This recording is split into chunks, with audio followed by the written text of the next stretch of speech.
নমস্কাৰ সকলোকে স্বাগতম জনাইছো আমাৰ ইউটিউব চেনেলটোলৈ। বন্ধুসকল, আজিৰ ভিডিঅ'টিত আমি আপোনালোকৰ আগন্তুক অনুষ্ঠিত হ'ব লগা গ্ৰেড 3 আৰু গ্ৰেড 4 পৰীক্ষাৰ বাবে প্ৰয়োজন হোৱাকৈ কেইটামান অতিকৈ গুৰুত্বপূৰ্ণ প্ৰশ্ন আলোচনা কৰিম। এই প্ৰশ্নসমূহ কেৱল গ্ৰেড 3 গ্ৰেড 4 পৰীক্ষাৰ বাবে নহয়, আপোনালোকৰ SSC বা আসাম পুলিচৰ যিকোনো ধৰণৰ পৰীক্ষাৰ বাবে অতিকৈ সহায়ক হ'ব পাৰে। সেয়েহে ভিডিঅ'টো শেষলৈকে ভালদৰে চাই থাকক। বন্ধুসকল, ইয়াতে আপোনালোকক এটা ইম্পৰ্টেণ্ট কথা জনাই থওঁ। যদি আপোনালোকে এডিআৰই পৰীক্ষাৰ বাবে আৰু ভালদৰে প্ৰস্তুতি চলাব বিচাৰে, তেন্তে আপোনালোকৰ বাবে খুবেই ইম্পৰ্টেণ্ট PDF কিছুমান আমি তৈয়াৰ কৰিছোঁ। এই PDF সমূহত এক্সামৰ বাবে প্ৰয়োজনীয় সকলোবোৰ সাবজেক্ট পাই যাব। মেথছ আৰু ৰিজনিং সলভ কৰা পাব, প্ৰিভিয়াছ ইয়াৰ সলভ পেপাৰ পাব। আপুনি দোকানৰ পৰা যদি একোখন কিতাপ কিনিবলৈ যায়, তেনেহ'লে 400 টকাৰ পৰা 500 টকা লৈ ল'ব আৰু সকলোৱে সেই 400-500 টকাত গৈ কিতাপবোৰ কিনি আনি পঢ়িব নোৱাৰে। আৰু সেয়েহে আমি তেওঁলোকৰ বাবে খুব কম মূল্যত কেৱল 79 টকাত সকলোবোৰ সাবজেক্ট থকা PDF সমূহ আমি প্ৰস্তুত কৰিছোঁ। এই PDF সমূহত আপোনালোকে আছামিজ আৰু ইংলিছ এই দুইটা মাধ্যমতে সকলোবোৰ বস্তু পাই যাব। তো যদি কাৰোবাৰ প্ৰয়োজন হয়, তেনেহ'লে আপোনালোকৰ স্ক্ৰীনত থকা নাম্বাৰটোত আমাক হোৱাটছআপ কৰি এই PDF সমূহ লৈ ল'ব পাৰিব। আজি ভিডিঅ'ৰ প্ৰথম কুৱেশ্যনটো হৈছে, which country is called the patient of Europe? কোনখন দেশক ইউৰোপৰ ৰোগী বুলি কোৱা হয়? কাৰেক্ট আনসাৰটো অপশ্যন ডি, তুৰ্কী বা তুৰস্ক। তুৰ্কী দেশখনক ইউৰোপৰ ৰোগী বুলি কোৱা হয়। নেক্সট কুৱেশ্যনটো হৈছে, who banned the practice of Sati? Sati প্ৰথা কোনে নিষিদ্ধ কৰিছিল? কাৰেক্ট আনসাৰটো option C, Lord William Bentinck. বন্ধুসকল, সতী প্ৰথা লৰ্ড উইলিয়াম বেণ্টিংকে নিষিদ্ধ কৰিছিল। ৰাজা ৰামমোহন ৰায়ে এই সতী প্ৰথাৰ বিৰোধিতা কৰিছিল আৰু গভৰ্ণৰ জেনেৰেল লৰ্ড বেণ্টিংকে 1829 চনত এই সতী প্ৰথা নিষিদ্ধ কৰিছিল। নেক্সট কুৱেশ্যনটো হৈছে, in which year Myanmar was separated from India? কোন চনত ম্যানমাৰ ভাৰতৰ পৰা পৃথক হৈছিল? কাৰেক্ট আনসাৰটো হৈছে অপশ্যন চি, 1935। 1935 চনত ম্যানমাৰ ভাৰতৰ পৰা পৃথক হৈছিল। ব্ৰিটিছসকলে 1935 চনত ম্যানমাৰক ভাৰতৰ পৰা পৃথক কৰিছিল। নেক্সট কুৱেশ্যনটো হৈছে, in which year did the accident of Jallianwala Bagh take place? কোন চনত জালিৱানাৱালাবাগৰ দুৰ্ঘটনা সংঘটিত হৈছিল? কাৰেক্ট আনসাৰটো অপশ্যন বি, 1919। 1919 চনত জালিৱানাৱালাবাগ দুৰ্ঘটনা সংঘটিত হৈছিল। এই জালিৱানাৱালাবাগ দুৰ্ঘটনাটোক অমৃতসৰৰ হত্যাকাণ্ড বুলিও কোৱা হয়। আৰু এই জালিৱানাৱালাবাগ হত্যাকাণ্ডটো 1919 চনৰ 13 এপ্ৰিল তাৰিখে অমৃতসৰ অৰ্থাৎ পঞ্জাৱৰ অমৃতসৰত সংঘটিত হৈছিল। নেক্সট প্ৰশ্নটো হৈছে, who was the founder of the Aligarh Muslim University? Aligarh Muslim বিশ্ববিদ্যালয়ৰ প্ৰতিষ্ঠাপক কোন আছিল? কাৰেক্ট আনসাৰটো হৈছে option B, sir Syed Ahmed. 1875 চনত আলিগড় মুছলিম বিশ্ববিদ্যালয়টো ছাৰ সৈয়দ আহমেদে প্ৰতিষ্ঠা কৰিছিল। নেক্সট প্ৰশ্নটো হৈছে, which movement was popular in India during the first world war? প্ৰথম বিশ্বযুদ্ধৰ সময়ত ভাৰতত কোনটো আন্দোলন জনপ্ৰিয় আছিল? কাৰেক্ট আনসাৰটো অপশ্যন চি, হোম ৰুল। বন্ধুসকল, প্ৰথম বিশ্বযুদ্ধ 28 জুলাই 1914 চনৰ পৰা 1918 চনৰ 11 নৱেম্বৰলৈকে সংঘটিত হৈছিল আৰু এই প্ৰথম বিশ্বযুদ্ধৰ সময়ত ভাৰতৰ হোম ৰুল আন্দোলনটো জনপ্ৰিয় হৈ উঠিছিল। নেক্সট প্ৰশ্নটো হৈছে, who was the mother of Mahavir? মহাবীৰৰ মাতৃ কোন আছিল? কাৰেক্ট আনসাৰটো অপশ্যন বি, ত্ৰিশলা। মহাবীৰৰ মাতৃ আছিল ত্ৰিশলা।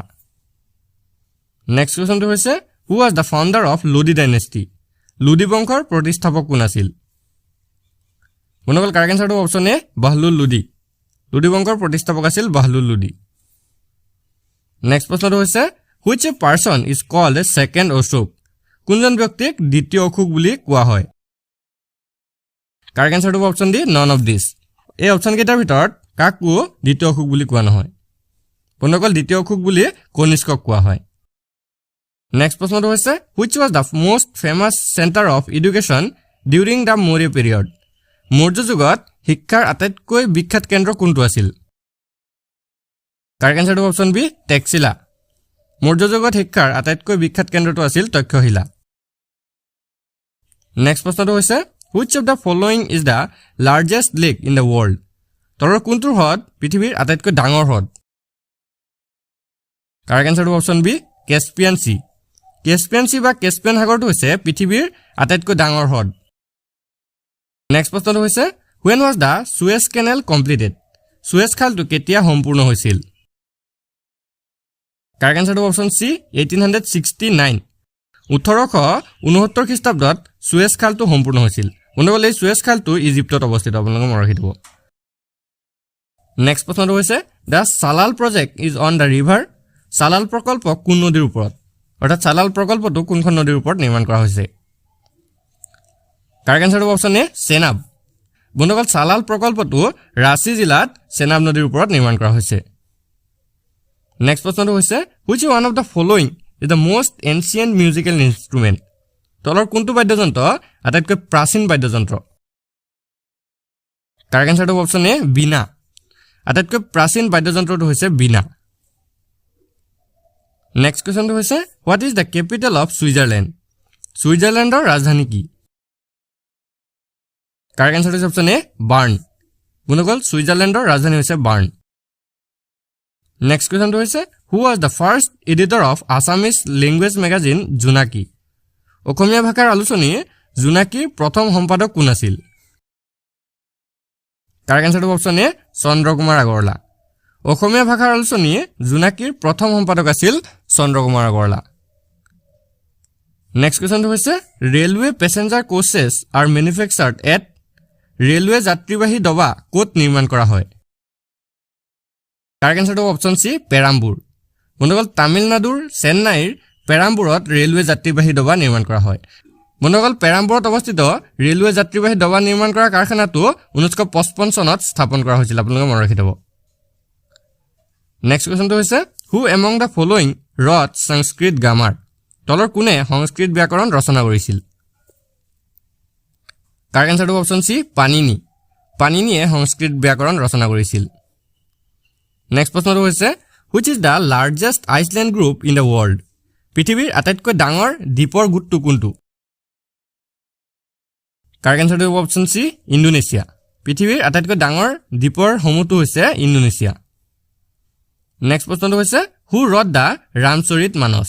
ৰামচৰিত মানস কোনে ৰচনা কৰিছিল? কাৰেক্ট আনসাৰটো অপচন বি তুলসীদাস। তুলসীদাসে ৰামচৰিত মানস ৰচনা কৰিছিল। নেক্সট প্ৰশ্নটো হৈছে where is the Jonbeel fair held in Assam? Jonbeel মেলা অসমৰ ক'ত অনুষ্ঠিত হয়? কাৰেক্ট আনসাৰটো অপচন সি মৰিগাঁও। অসমৰ মৰিগাঁও জিলাত জোনবিল মেলা অনুষ্ঠিত হয়। নেক্সট প্ৰশ্নটো হৈছে who among the following had the shortest tenure as the president of India? নিম্নলিখিত কোনজন ভাৰতৰ ৰাষ্ট্ৰপতি হিচাপে আটাইতকৈ কম কাৰ্যকাল আছিল? কাৰেক্ট আনসাৰটো option C doctor Zakir Hussain. ভাৰতৰ ৰাষ্ট্ৰপতিসকলৰ ভিতৰত ডক্টৰ জাকিৰ হুছেইনৰ আটাইতকৈ কম কাৰ্যকাল আছিল। বন্ধুসকল তেওঁ ভাৰতৰ তৃতীয়জন ৰাষ্ট্ৰপতি আছিল, আপোনালোকে মনত ৰাখি থব। নেক্সট প্ৰশ্নটো হৈছে where was the Azad Hind Fauj established? Azad Hind ফৌজ ক'ত প্ৰতিষ্ঠা কৰা হৈছিল? কাৰেক্ট আনসাৰটো option C Singapore. Azad Hind Fauj ছিংগাপুৰত প্ৰতিষ্ঠা কৰা হৈছিল। নেক্সট কুৱেশ্যনটো হৈছে which Indian leader was popularly known as Punjab কেশৰী? কোনজন ভাৰতীয় নেতা জনপ্ৰিয়ভাৱে পাঞ্জাব কেশৰী নামেৰে পৰিচিত আছিল? কাৰেক্ট আনসাৰটো অপচন এ লালা লাজপত ৰায়। ভাৰতীয় নেতা লালা লাজপত ৰায় পাঞ্জাব কেশৰী নামেৰে পৰিচিত আছিল। নেক্সট প্ৰশ্নটো হৈছে which is the tallest tower in India? ভাৰতৰ আটাইতকৈ ওখ টাৱাৰ কোনটো? কাৰেক্ট আনসাৰটো অপচন বি কুতুব মিনাৰ। এই অপচন চাৰিটাৰ পৰা কুতুব মিনাৰটো হৈছে ভাৰতৰ আটাইতকৈ ওখ টাৱাৰ।